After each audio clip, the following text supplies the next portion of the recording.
basándome en los sistemas de escritura, los tipos de libros, las obras colosales preamericanas, pues yo he elaborado este cuadro de la cronología que vamos a ver.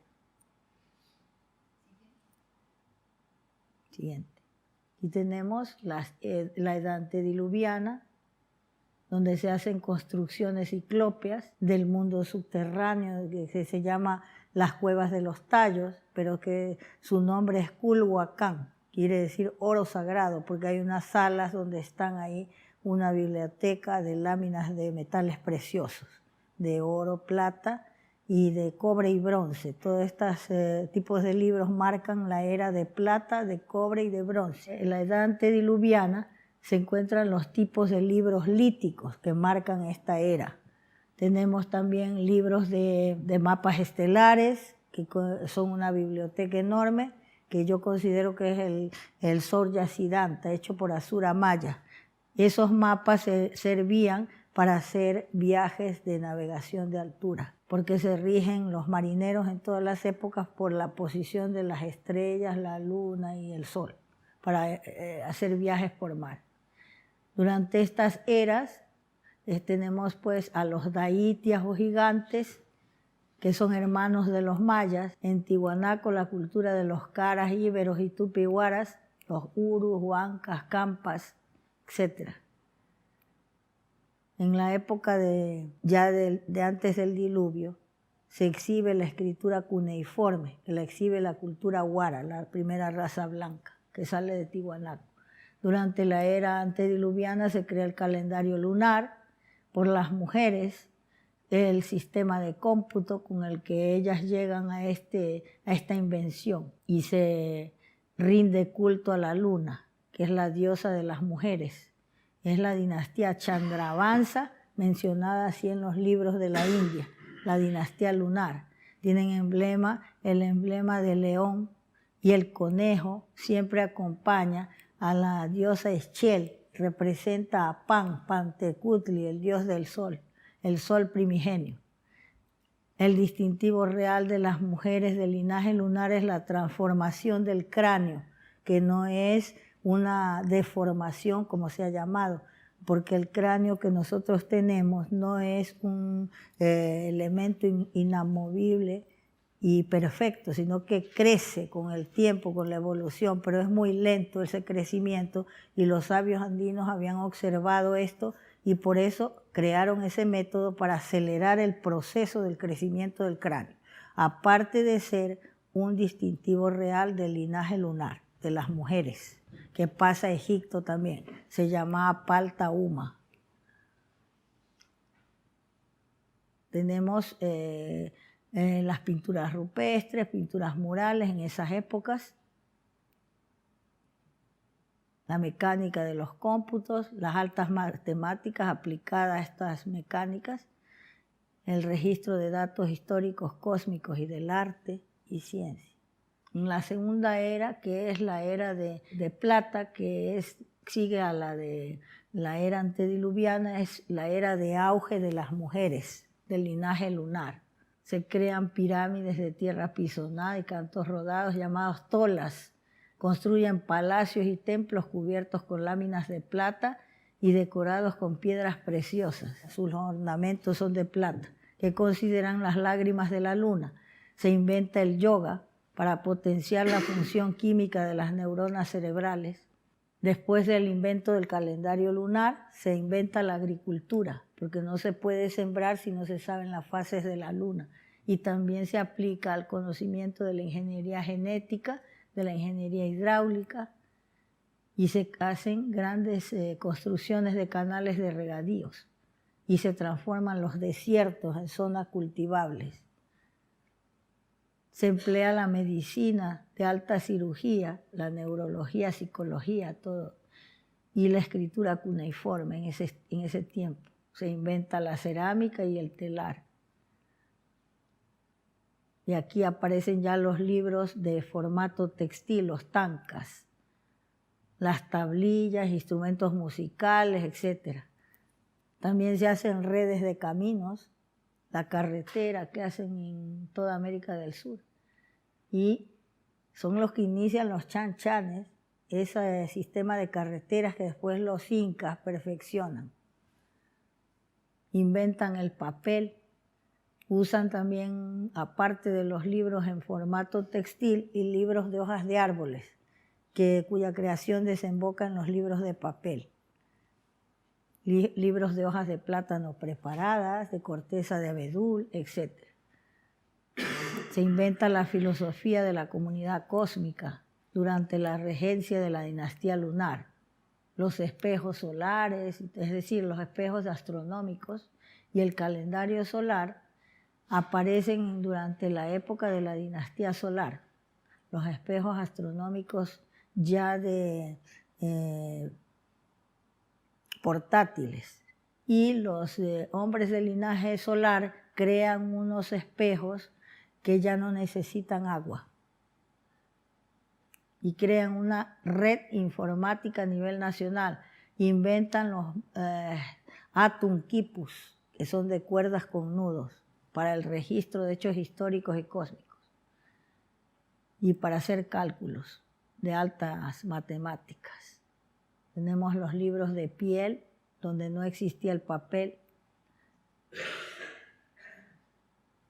También inventan los ábacos, que se han recuperado en México y territorio maya. El ingeniero David Esparza Hidalgo, que se fue a vivir en las comunidades nativas, logró recuperar esos ábacos, que eran de varillas de oro y cuentas de jade. Todo eso sobre ese tema está publicado en mi obra El origen preamericano de la informática, todos los sistemas de cómputo que existían. El siguiente.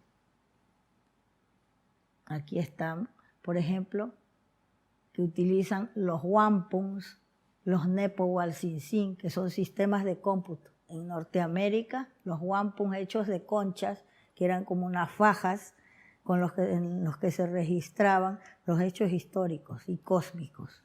Y luego el nepowalsinsin, que es el ábaco azteca y maya, de diversos modelos, con varillas de oro y cuentas de jade.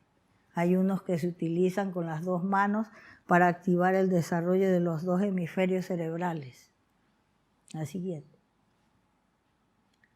Tenemos la edad del cobre y bronce, que ya el color cambia en las reliquias arqueológicas y es el rojo, porque es cuando ya descienden las virtudes de una persona y empieza la confusión mental, se pierde la religiosidad.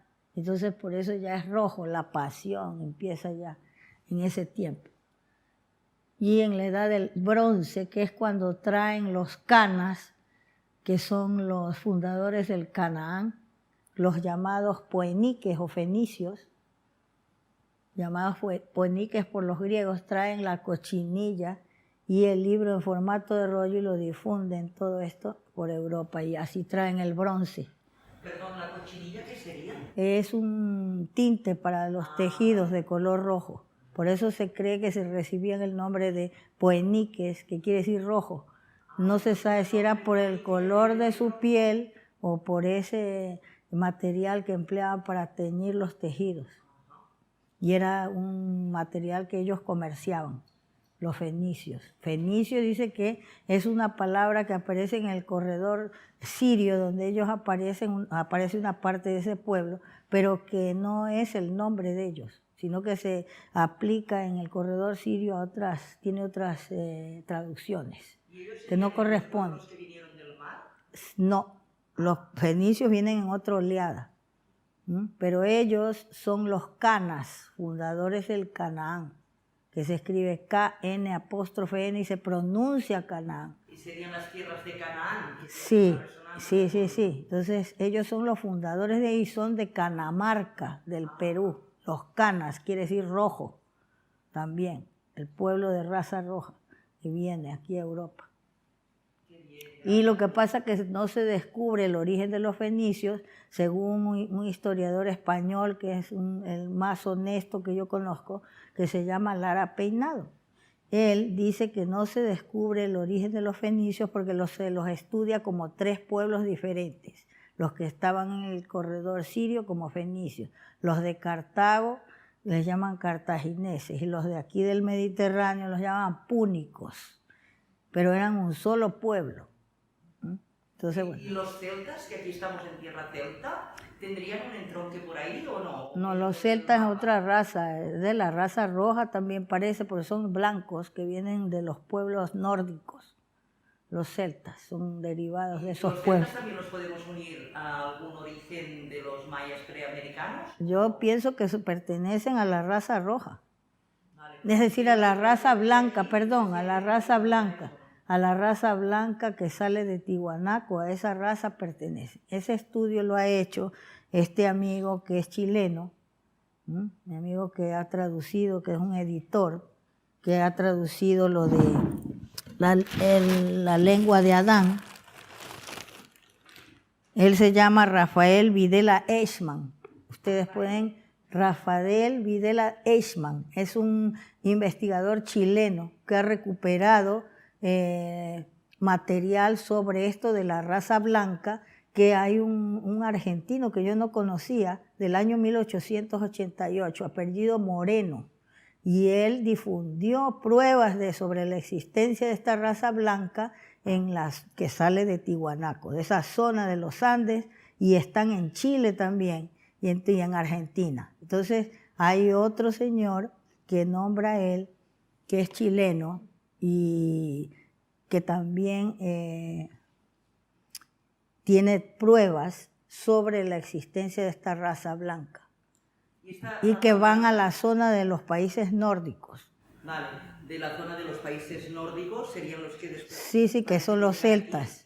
Vale. Sí. ¿Y los podríamos encontrar dentro de las tres razas que mencionaste ayer, de los tupihuaras? Sí, parece que pertenecen a esa raza. ¿De los tupihuaras? Sí, de esa cultura de los huaras.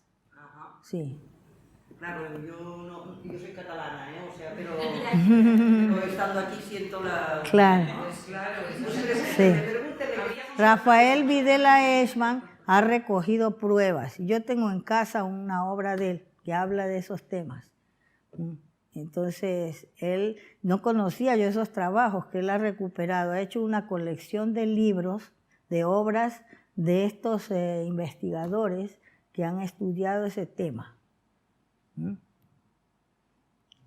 Entonces tenemos eso de la dinastía solar, bueno, la dinastía Chandravansa y Suryavansa, que rigen en la edad del cobre y de bronce, que ya le corresponde el color rojo a las reliquias, a las obras de arte. Rajas, bien. La edad del bronce, pues es esta, cuando incluso traen los fenicios el libro en formato de rollo y lo venden aquí, pero nunca se ha hablado sobre el origen de ese libro. Y es originario del Ecuador, de la cultura chipegua, que sale de ella forma parte del estado de los Huancahuiscas y emigra después hacia Norteamérica. Y ese tipo de libro se difunde por los fenicios aquí en Europa y Asia. Lo adoptan los hebreos, los egipcios, los griegos, los romanos. ¿Y es un tipo de libro cosido cómo? Es un tipo de libro en formato de rollo, de corteza de abedul. El tipo de libro en formato de rollo. O sea, el nombre verdadero de ese libro nunca se ha estudiado, el origen ni el nombre. Entonces lo encontré en la lengua yucpa de Venezuela, que se llama Xutenmapó. Incluso allí aparece la traducción de la palabra papiro, que se considera desconocida, y que significa todos los materiales que se emplean en la escritura. Y dice papere papiru en el yucpa de Venezuela. Se recoge ahí en un diccionario de esa lengua.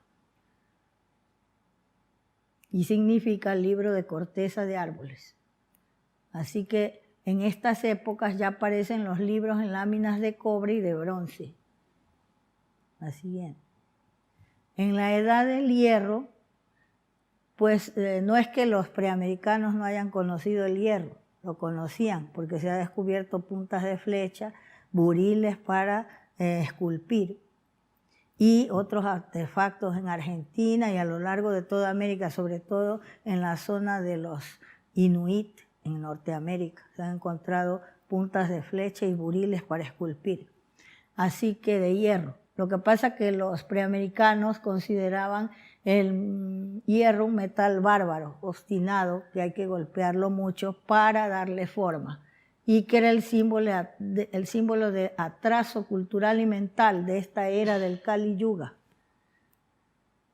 En la India se adoptó ese conocimiento con la llegada de los mayas, que han enseñado eso. Por eso también en los libros sagrados del Tíbet se habla que los infiernos son hechos de hierro, con murallas de hierro, y que las máquinas que torturan a las almas a las almas rebeldes, de los difuntos, son máquinas hechas de hierro.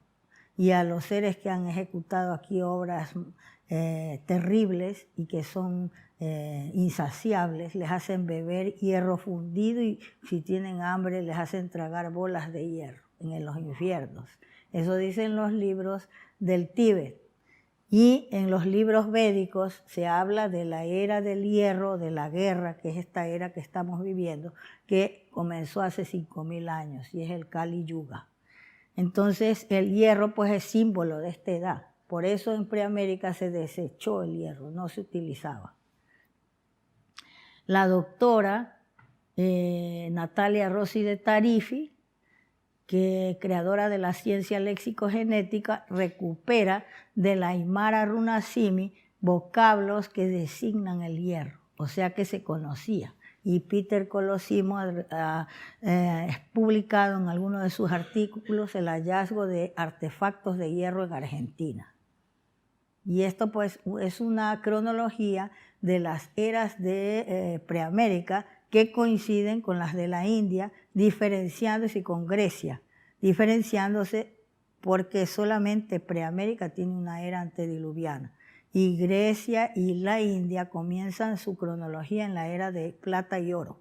Esta era del Kali Yuga es de la confusión mental en que triunfa el mal, se olvida la justicia, el bien, y se denomina la era del Kali, del hierro de la guerra, y representa la época ya de la destrucción del mundo. En la cuenta larga de los mayas aparecen las eras de la India, de la cronología védica, el Satya Yuga, 1.728.000 años, el Treta Yuga, 1.296.000 años, el Dwapara Yuga, 864.000 años, y el Kali Yuga, 432.000 años.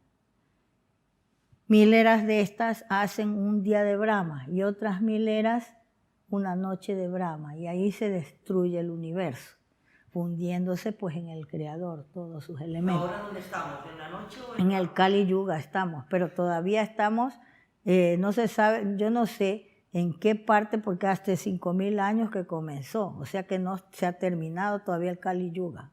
Tiene que pasar. Ahí estamos empezando a despertar un poquito, Claro, ¿no? Parece sí. ser desde diciembre del 2012, desde el Claro, solsticio, sí. y aquí en esta tierra tienen muchos marcadores ustedes. Sí.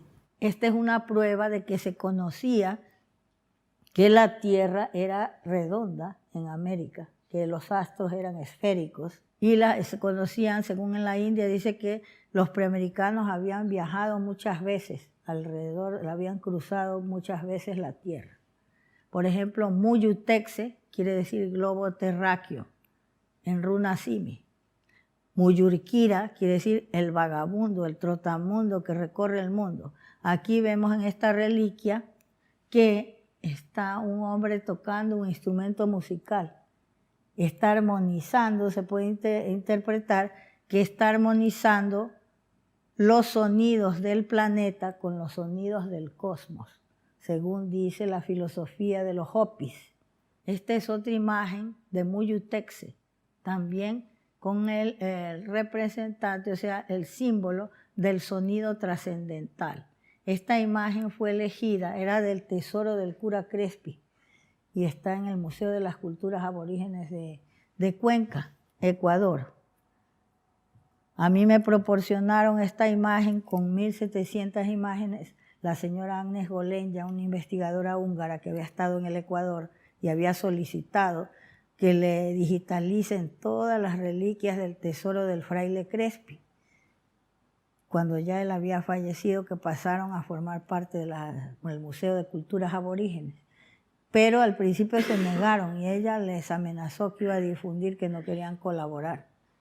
Así que le entregaron una copia digitalizada de 1700 fotografías. Cuando yo estuve allí en su casa, me obsequió una copia para que yo las estudiara. Y entonces ahí recuperé esta imagen. Y esto significa las vibraciones del sonido que está armonizando el sonido trascendental del universo en este planeta. Y yo la elegí para la portada de mi obra Runací, mi lengua universal en un pasado remoto. La siguiente. Aquí vemos la dinastía Cara, que forma parte de los huaras, que son hermanos de los íberos. Están representados aquí, en esta pieza, en que llevan ellos la serpiente en la mano. Y tienen tocados como los tocados de los tibetanos. Están sobre un pene, un órgano viril, que representan los prayapatis, o padres de la humanidad. Esta pieza se descubrió en la zona donde se asentaron los Caras en el Ecuador. Esta es una imagen de un guerrero Cara. Cara quiere decir el guerrero que va a la cabeza. Ellos construían los túmulos o tolas, que son las pirámides de tierra pisonada, usadas como enterramiento.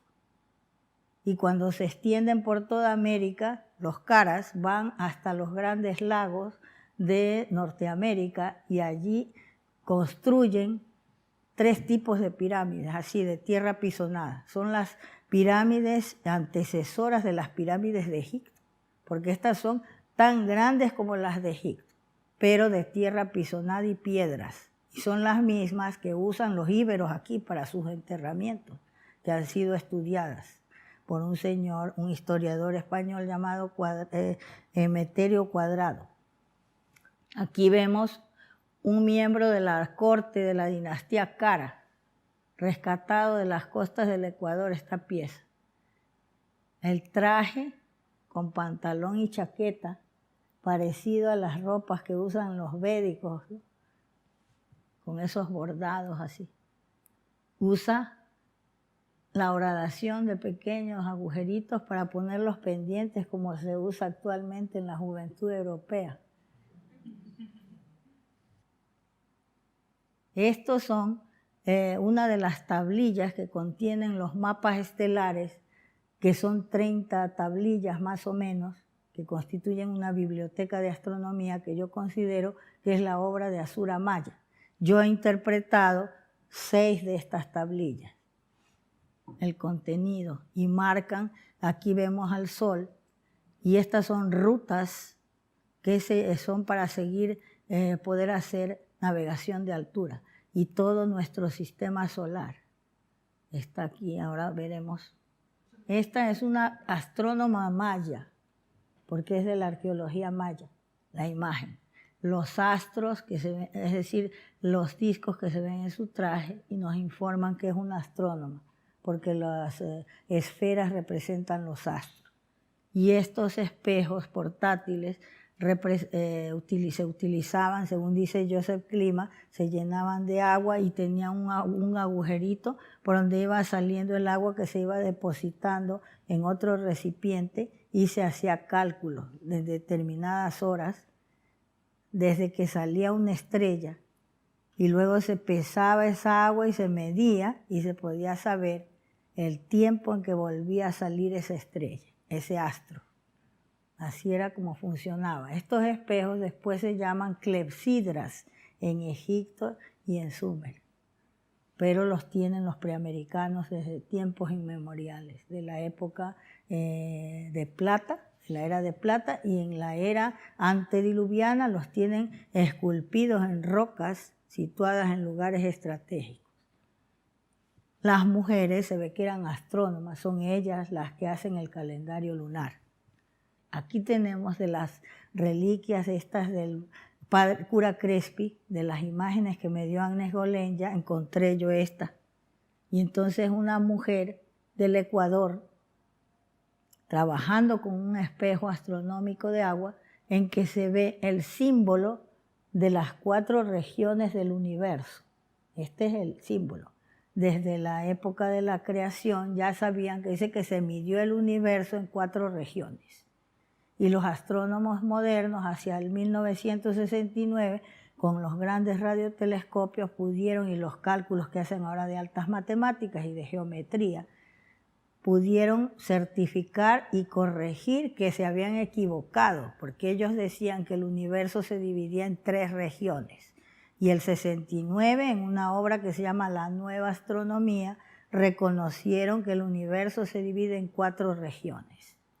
Entonces todo esto viene a certificar, perdón, que estas culturas sabían todo esto y podían viajar, emigrar, conocían todo, habían recorrido la tierra muchas veces. Los ecuatorianos nunca han estudiado esto, a lo mejor piensan de que es una persona pidiendo caridad o algo.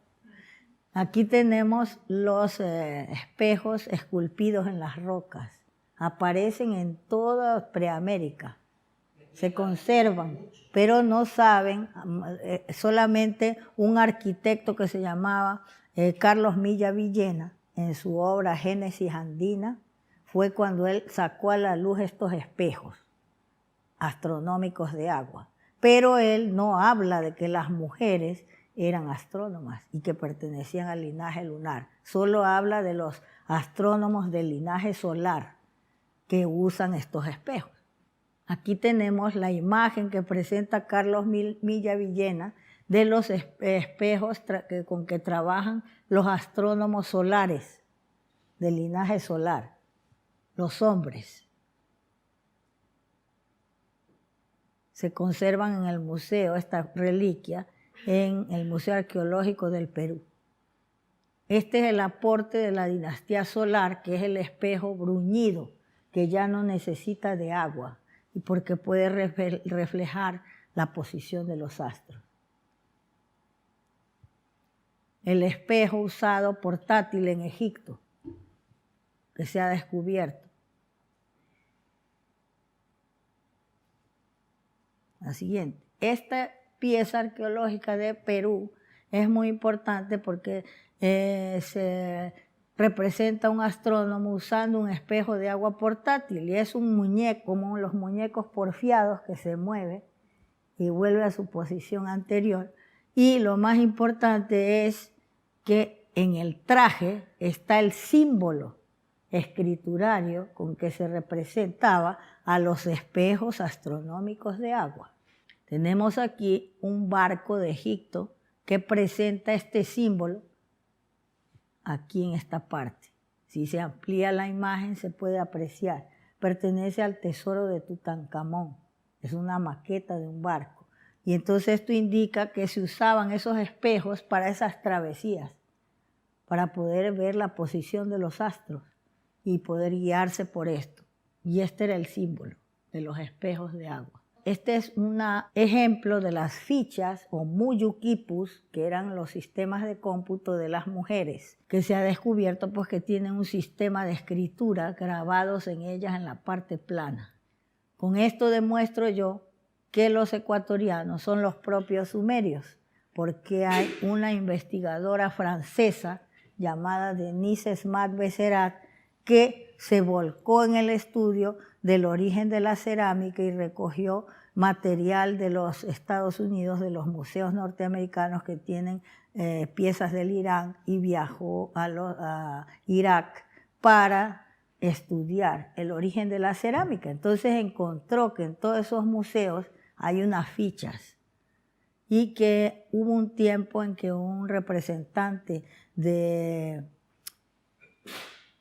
Centro de Investigaciones de Chicago Orientales fue para estudiar el archivo de Uruk, de la ciudad de Uruk, y él denunció ante la prensa el hallazgo de un sistema de cómputo en la época de los sumerios que era a base de fichas de arcilla. Y Amiet, que era también un arqueólogo francés, descubrió igualmente en Susa este tipo de fichas. Y la señora Denise Esmat Beserat las localiza hasta en Persia, en Egipto, este tipo de fichas. Entonces ella declara en unos artículos que salen en la Scientific American, hacia 1974 más o menos, que existió un sistema de cómputo a base de fichas de arcilla que precedió al sistema de escritura en Sumer, que los sumerios de estas fichas tomaron los símbolos para las tablillas.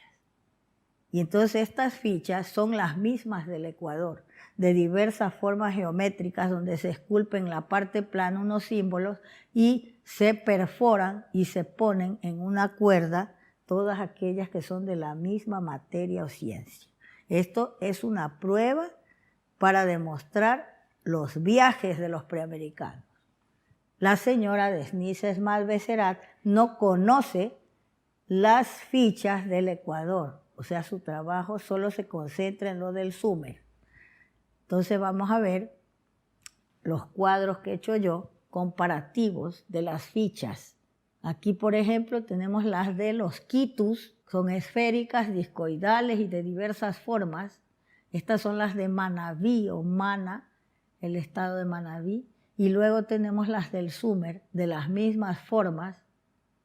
Aquí tienen en forma discoidal, en forma de vasija. En la parte plana se esculpían los símbolos. Y también se perforaban y se ponían en estanterías especiales. Incluso se había creado en Sumer una esfera en la que se metían las fichas de determinado contenido histórico o cósmico o de los cálculos que ellos hacían para sus tratados comerciales y todo eso. Entonces sellaban ese sobre y le ponían por fuera lo que contenía con escritura cuneiforme. Aquí este es un artículo que yo recuperé en que una periodista nos habla de que la letra K se ha considerado la mal querida porque se ha sustituido por la C. Siempre, desde el latín, ha sido rechazada la K. Entonces, por eso en América también han alterado los nombres que llevan el símbolo escriturario de la K, porque ellos no han estudiado tampoco los símbolos de la escritura, sino que han transcrito el sonido de las lenguas, la fonética nada más. Entonces, dice que ahora los ocupas y los jóvenes de ahora, los punkis, están reivindicando el uso de la K. Donde está la G no existe ni en el egipcio, fenicio ni etrusco. Aparece en el latín. Yo al principio creía que era árabe esta letra, pero luego le pregunté aquí a nuestra amiga traductora, especialista en griego, hebreo y en árabe, y en varias lenguas, la señora Beatriz Arrojo. Y entonces ella me explicó de que en cuanto a los símbolos árabes, por ejemplo, Wat, que significa río, se transcribe como Wat, pero no es, tendría que ser con doble V, con la semiconsonante esta, al traducir. O sea que no es árabe la letra G. Que ha habido un error al transcribir Guadalajara, Guadalquivir. Sí, hay una G, que hablamos para todos, sí. Quiero aclarar esto, que en árabe sí hay una letra G, un equivalente, pero en Wad es...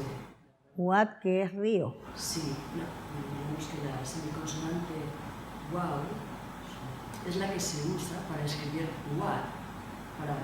Entonces, al tener un equivalente en nuestro idioma, es más coherente utilizar la grafía equivalente, digamos, que es la W. O sea que, claro, o sea, tendría que ser Guadiana, Guadalajara, Guadalquivir, no Guadiana. El error es ese, allá también se hace Guayas, Guayaquil, Guara, tendría que ser así con W, pero dicen guaraní.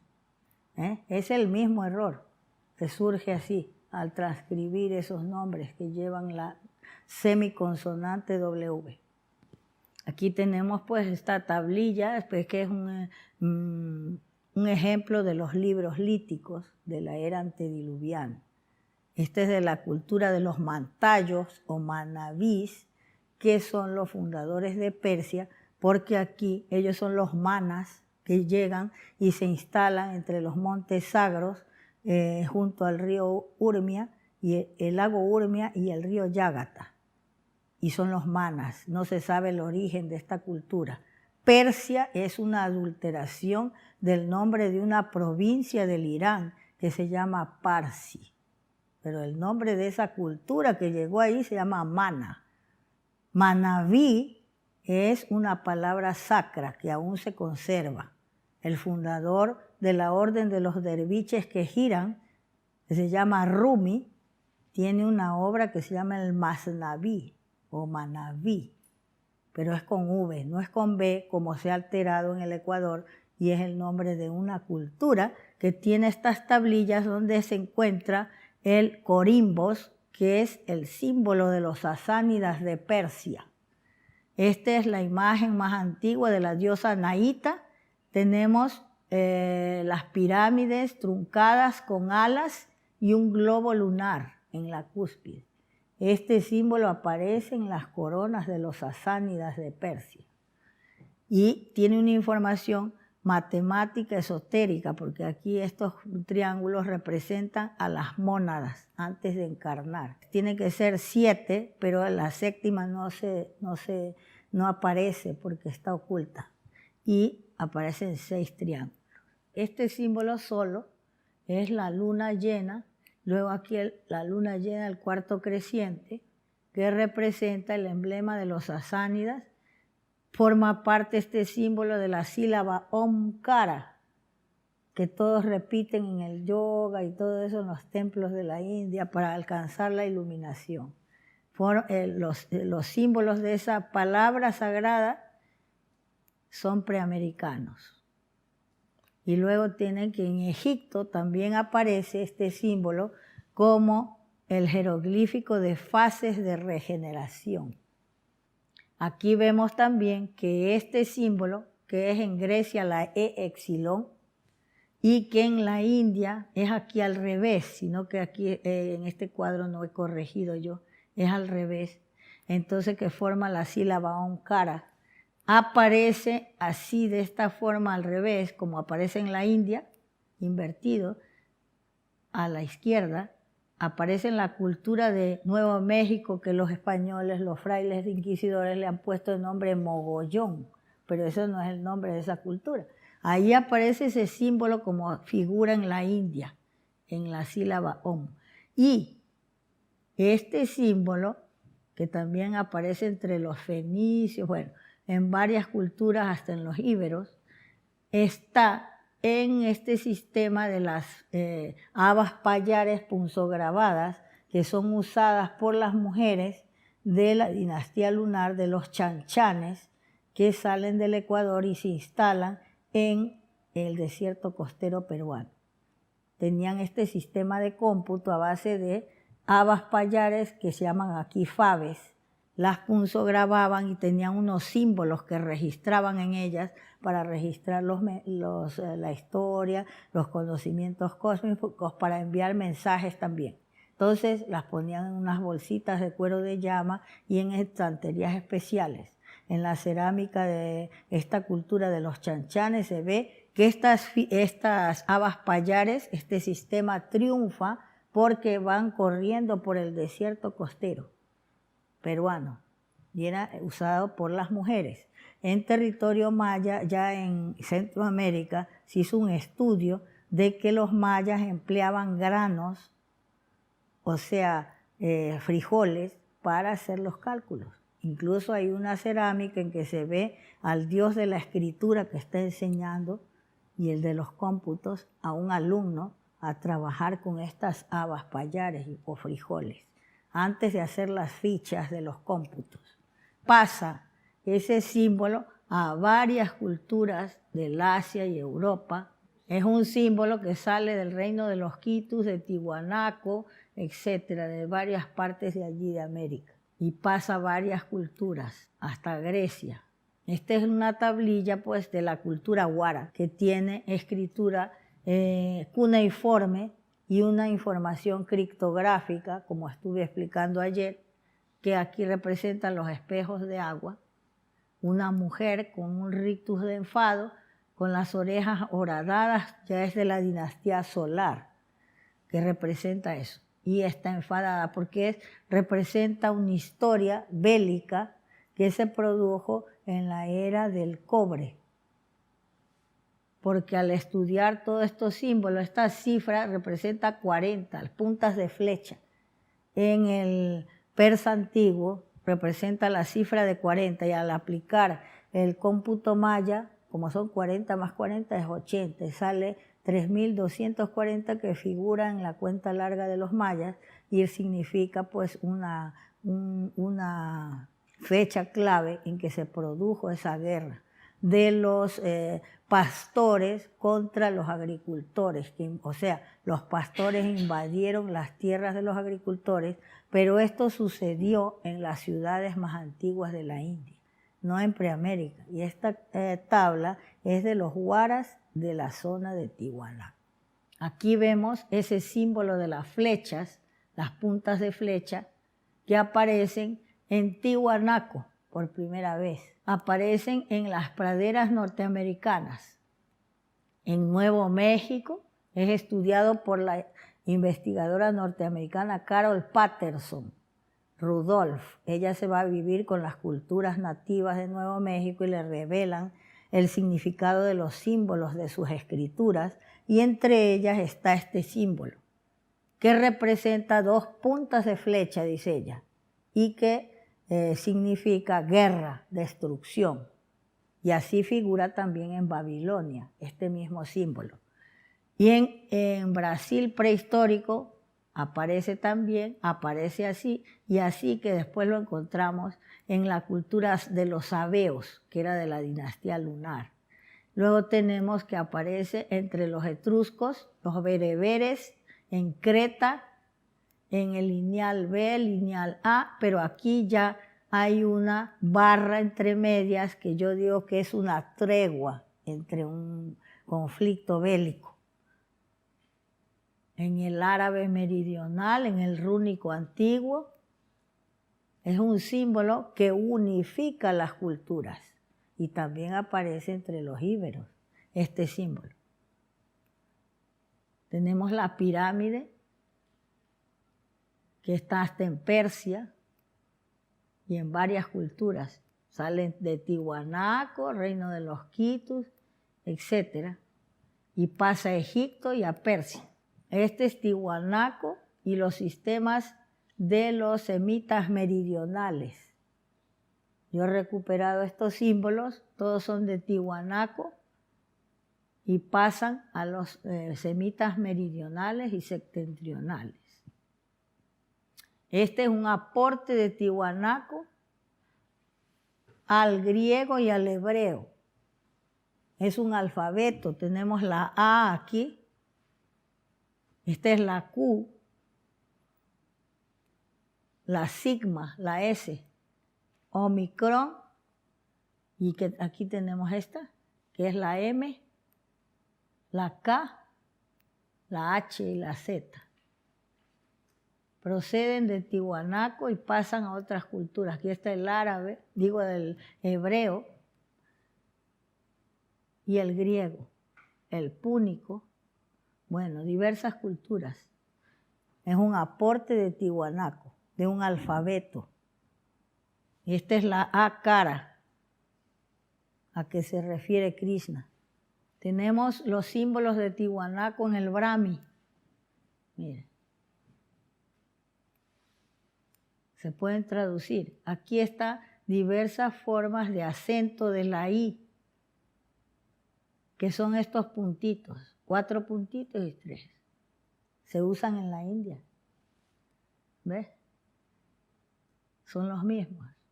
Y tenemos aquí, en el ibérico, aparecen también esos símbolos. La A y todos estos, las puntas de flecha. Tenemos este aporte a tartesos de los preamericanos, de Tiwanaku.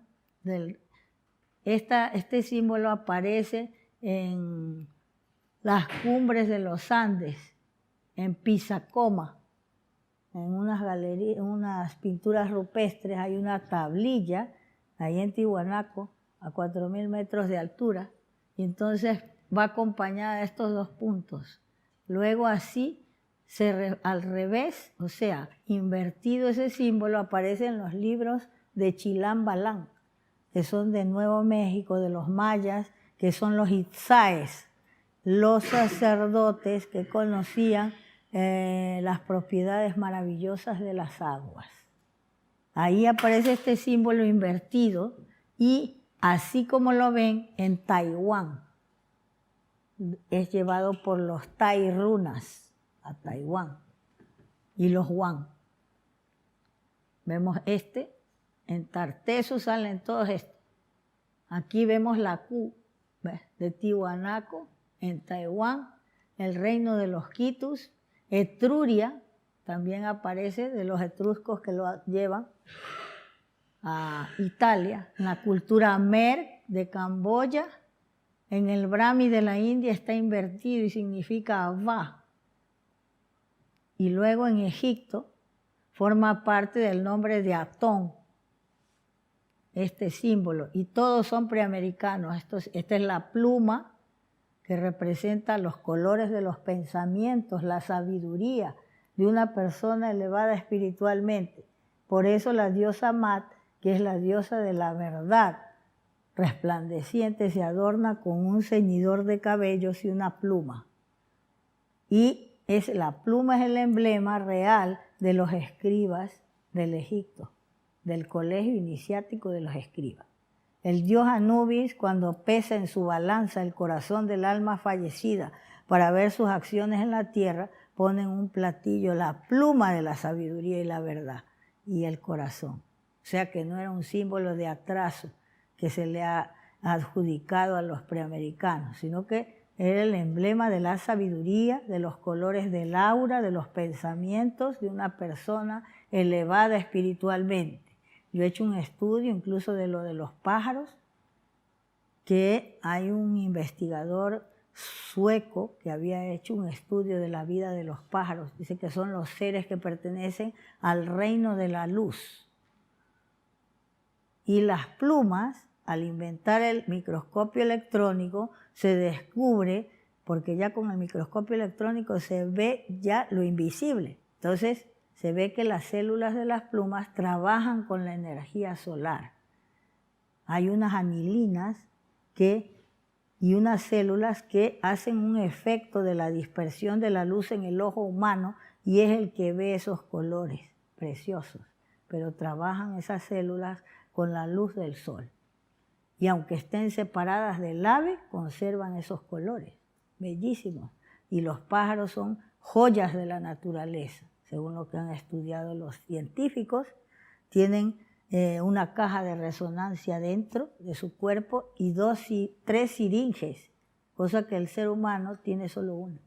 Y pueden emitir hasta ultrasonidos. Bueno, hay cosas maravillosas en el mundo de los pájaros. Y todo esto, pues como los preamericanos eran expertos en el conocimiento de la naturaleza, por eso adoptaron las plumas como símbolo de los colores de los pensamientos, del aura de una persona elevada espiritualmente.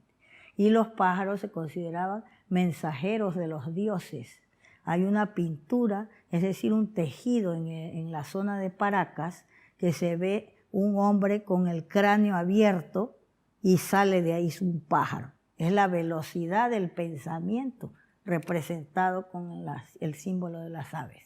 Y aquí tenemos el 0 que surge en el reino de los Quitus y es llevado por los mayas y los mayas crean otros símbolos que son sinónimos del 0, pero es una semilla, la semilla cósmica. En el Ecuador, los historiadores que no investigan y los foráneos se han dado en decir que se trata de semillas de café.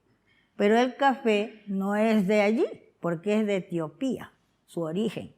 Y entonces esto se representa la semilla cósmica, que es el 0, que el 0 vino a revolucionar todas las matemáticas. Y fue creado por los mayas que vivían en el Ecuador. Y lo tenemos aquí y va evolucionando Por ejemplo, en Brasil prehistórico aparece así.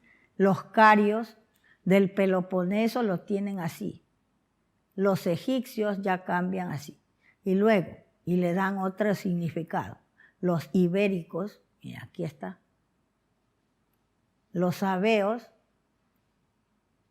los turús ya le cambian. En Etruria, otro símbolo. Y en Hungría, los sacas, también como son los excitas reales, los salasacas, llevan el mismo símbolo. Los hunos también lo representan así, y es el 0. Tenemos este símbolo, que es la flor hembra de los dátiles, adorada por los asirios, los íberos, están en sus cerámicas este símbolo, y tenemos los poeniques o fenicios, también los llevan ellos. Y aparece en el Ecuador, como vamos a ver ahora. Y entonces en el reino de los quitus tenemos este también, que lo llevan los turús, que es el símbolo del dios Aplusorano, el dios del fuego. Representa la dualidad y pasa a China también, este símbolo. Y lo tienen los íberos. ¿Ve? Representa la dualidad, la doble espiral. Es el símbolo de Aplusorano entre los etruscos, el dios del fuego. Tiene ese símbolo. Luego tenemos aquí, los hopis tienen el símbolo de la araña y los íberos tienen el símbolo de la telaraña. La araña representa al propio creador del universo, la parte femenina, que es la que crea. En la filosofía religiosa de los Hopis se habla de la mujer araña, que los norteamericanos se han robado ese símbolo y han creado a Spiderman. Y se han beneficiado económicamente vendiendo unas series de ese tema. Pero era mujer, la mujer araña. Cuauhti tiene un nombre larguísimo. Y ella es la encargada de crear a los seres humanos. Y es curiosísimo, porque ella dice que coge arcilla y de diversos colores, pero es arcilla, y forma las 4 razas. A sus esposas y todos esos personajes les pone, ella coge esa arcilla, escupe, porque ese es un símbolo también, que aparece en Jesucristo, escupe para curar enfermedades, mezcla con la arcilla y le pone a un ciego en los ojos. ¿Ah? Y entonces así aparece también en Egipto, que la divinidad escupe a los seres humanos. Luego, con la arcilla, pues forma a las varias razas, la mujer araña, y les da vida, canta una canción que representa el sonido trascendental, le pone una capa que llevaba ella y les da vida. Ese es un símbolo que no se conoce aquí, la mujer araña. Y resulta que en la India, Brahma, el nombre del creador del universo, se deriva de la raíz bri, que quiere decir como tela de araña, porque expande de sí mismo el universo. Y la tela que hace la araña representa un universo en espiral, a que todos los seres ascienden, dice, esa forma de la espiral. Todo está hecho en espiral. Las ondas del sonido se transmiten en espiral. Bueno, los periodos de tiempo no son lineales, sino en forma de ciclos. Los ciclos son en espiral. Una cebolla la parte, está la espiral. Una zanahoria, cortas un árbol, ahí está la espiral. Es una figura geométrica sagrada. Y la araña teje en esa forma y ella está en el centro. Es la divinidad en el centro de un universo en espiral.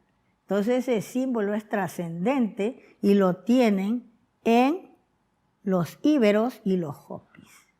Y en América. Por ejemplo, se encontró en Perú una mujer, una reina llamada Ao, guerrera en la zona del desierto costero peruano. Y esa señora tenía grabados unos tatuajes de espirales y de la araña. O sea, el linaje lunar, o sea, representa ya a nivel del universo, de la creación, el principio femenino del creador, que es el que crea. Eso representa la araña, ¿bien? Y su tela de araña. En el Perú, en Nazca, se encontró la imagen de una vasija donde está Ayar Manco Tupac, que es el fundador del Tahuantinsuyo. Ayar quiere decir jefe o casta primitiva de los adoradores. Ayar Manco Tupac quiere decir jefe o casta primitiva de los adoradores de la luz del sol. Su esposa se llamaba Mama Huacán, representa el linaje lunar, la mujer. Y en su pecho aparece este símbolo, que en el Sumer significa estrella, Ana. En Egipto aparece así, significa deidad. Entre los hititas, que son los tupiguaras, significa ámbito de la creación, o cielo, como traducen los sacerdotes católicos. En Chipre representa las vocales E y N. En Liria aparece también entre los sabeos. En Creta ya aparece más decorado. En el rúnico figura así, y en el rúnico nuevo. En Escandinavia. La flor hembra de los dátiles, que figura en el Ecuador en varias reliquias, y que es una flor adorada por los asirios y que figura en la cerámica pictórica de los íberos. Y también entre los fenicios, o poeniques, que era como les llamaban los griegos, que se deriva esa palabra poenique de pou, sabiduría o cómputos, que es una de la lengua maya, y nique de huinique, que quiere decir alacuinic, quiere decir la prolongación del cosmos, que somos los seres humanos. Entonces vendría a ser poenic, que el nombre que se le da a los fenicios, un contador cósmico, puede decir que se lleva la cuenta que es un contador cósmico. Bien, tenemos este símbolo que aparece entre los íberos, que ya he dicho que es el símbolo de Aplus Orano, que lo tienen los turus o tirrenos etruscos y que está en el reino de los quitus, representando la dualidad también en China. Aquí tenemos el jeroglífico de Atón, que lleva este símbolo que representa la Q después, la pluma. Este es unos símbolos que los rescata la señora Carol Patterson Rudolph en Nuevo México y representa colina y terreno elevado, pero algo suave. Son símbolos que componen el jeroglífico de Atón, del sol naciente en Egipto. Son preamericanos todos. Aquí vemos el alfabeto ibérico monetal, rescatado por Gómez Moreno. La mayoría de sus símbolos son preamericanos. Aquí tenemos, miren, este de aquí, este es el de los fenicios, de la constelación de la Cruz del Sur. Y tenemos las puntas de flecha. Este se llama Pachamama, entre los peruanos, el que acabamos de ver. Aquí tenemos, por ejemplo, los símbolos de las camisetas reales de los Apu Capac incas, que eran los que gobernaban la gran comunidad de naciones andinas. Tenemos que son estos y que aparecen en la escritura de los íberos. Y me llamó mucho la atención, por ejemplo, que esto significa Volscan, volscano, volscas, y significa Huesca. Y hay un lugar que se cita entre los pueblos íberos, que se llama Inca. No sabemos por qué, por eso. ¿Y por qué se llama? Y aquí significa Inca esto. Y miren, aquí están los símbolos de las puntas de flecha, todo ese, el triángulo todos son símbolos preamericanos, algunos de ellos. Gómez Moreno hizo un alfabeto de todos estos símbolos. Dígame. Son símbolos preamericanos, pero que a su vez también son símbolos matemáticos, ¿no? Sí, claro, geométricos matemáticos, sí. La siguiente. Aquí vemos esta imagen del cero, que es la semilla cósmica, en esta reliquia del reino de los Quitus, Ecuador, que se ha dicho que eran granos de café, cuando el café es de Etiopía. Bien, seguimos. Está en el Museo de América de Madrid esta pieza. Aquí vemos la que hemos dicho que es la Q, y este símbolo, y luego este símbolo que está también en Persia, estos 3 puntitos que también aparecen en la escritura de aquí de los íberos y de Canarias. En Egipto aparece este símbolo y representa hijo de mujer.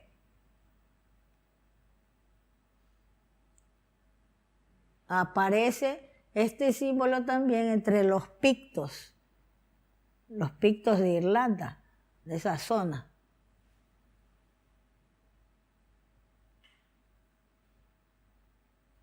El siguiente.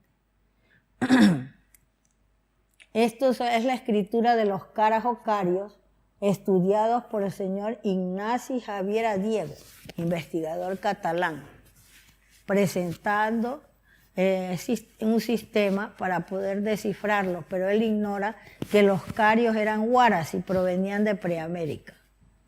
A los huaras que se asentaban y se asientan en Paraguay se les denomina todavía carios. Y miren bien los símbolos. Este es de Tiwanaku y este es el 0. Este es el que llamábamos que era la K. Aquí tenemos al profesor Ignasi Javier Diego y su tesis sobre el método de traducción de los símbolos carios. Aquí vemos los símbolos que aparecen en Preamérica, en esta zona de Río Grande. Aquí tenemos esta y figuran aquí. ¿Ves? En lo presentado por el señor Diego, esta escritura de Tiwanaku. Aquí tenemos este símbolo que él presenta como símbolo de los carios.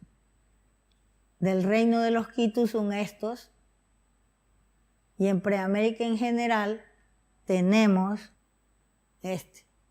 En Preamérica en general el símbolo que es como una ficha perforada, y el de la Cruz del Sur. En el Brasil prehistórico tenemos el de abajo, este, que también aparece en el Brahmi, y lo podemos localizar todos estos símbolos aquí, en el ejemplo que da el señor Diego. Aquí vemos el legado de Tiwanaku a las culturas de Anatolia y Grecia. Aquí está la A. En el frigio, ¿ves? Este es la A, este es de Tiwanaku todo. Y pasa al panfilio, que es el dialecto de que está formado el griego, que es la lengua de los pan. El licio, el lidio, el cario y el griego.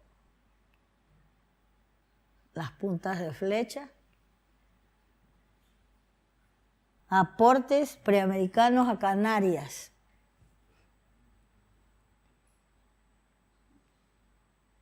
Tenemos este del reino de los Quitus, que es el 0. En Canarias aparece así. Luego en Tiwanaku el del círculo, que representa al creador del universo cuando estaba descansando en las aguas primordiales. Este pertenece a la escritura geométrica matemática, que comienza así esa escritura, hecha por las mujeres. Luego cuando aparece el creador para crear, aparece el punto en el centro del círculo. Luego el círculo desde ese punto se divide en 2, que es el principio femenino, que es el que crea, y el masculino, que fecunda la idea de la creación, que forman los 2 principios del creador.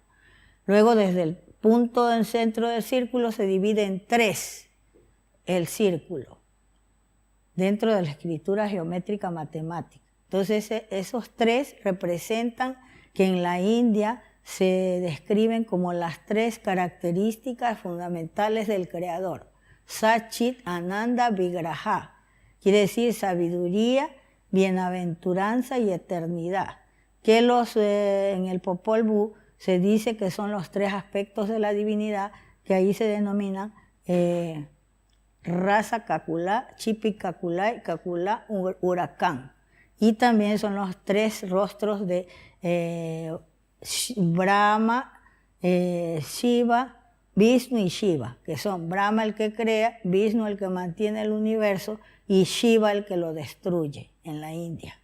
Y entonces, ahí es cuando se divide el círculo en 3. Cuando desde el punto del centro del círculo se divide en 4, son las 4 energías empleadas en la creación de todos los cuerpos físicos del mundo material, que son el agua, la tierra, el fuego, el aire. Parten del centro, que es la divinidad. Cuando esas fuerzas se ponen en actividad, entonces aparece la esvástica en el centro del círculo. Y así comienza la escritura geométrica matemática, de los cuales son estos símbolos que pertenecen a esa escritura. Aquí está dividido en 2, que es el principio femenino, el que crea, el masculino, que fecunda la idea de la creación. Luego aquí están las 4 energías. Todo esto pasa a Canarias por los canaris que llevan esto, que son del Ecuador. No son cañaris, la ñ no existe allí como símbolo escriturario. Es español, creado por esa letra por los copistas medievales, que cuando se repite la n se les ocurre poner una rayita encima para decir que se duplicaba esa letra y nace la ñ, pero no es preamericano. Entonces son canaris. Y aquí tenemos Tiwanaku, esta A que pasa también sin el punto a Canarias. Tenemos esta que es la sigma, la S, así en esta manera. Y este símbolo, igual este, del reino de los Quitus y de Tiwanaku. Y luego tenemos los símbolos numerales del reino de los Quitus, que son como los de los toltecas, los tultecats, tultecs, que son también de la Atlántida, porque la Atlántida se llama Atilani, según Hermes Trismegisto, y ahí viven los tulcanes. Por eso el mar Atlántico no se llamaba así, se llamaba Mar de Tulcán. Y entonces ellos sobreviven y están en el Ecuador. Los tultecs de allí pasan a Centroamérica y llevan este sistema de numerales como barras, así, pero en forma vertical. Y los mayas utilizan las barras de forma horizontal. Una barra vale 5, según la posición va aumentando, así que son 10, y pasan a Canarias así,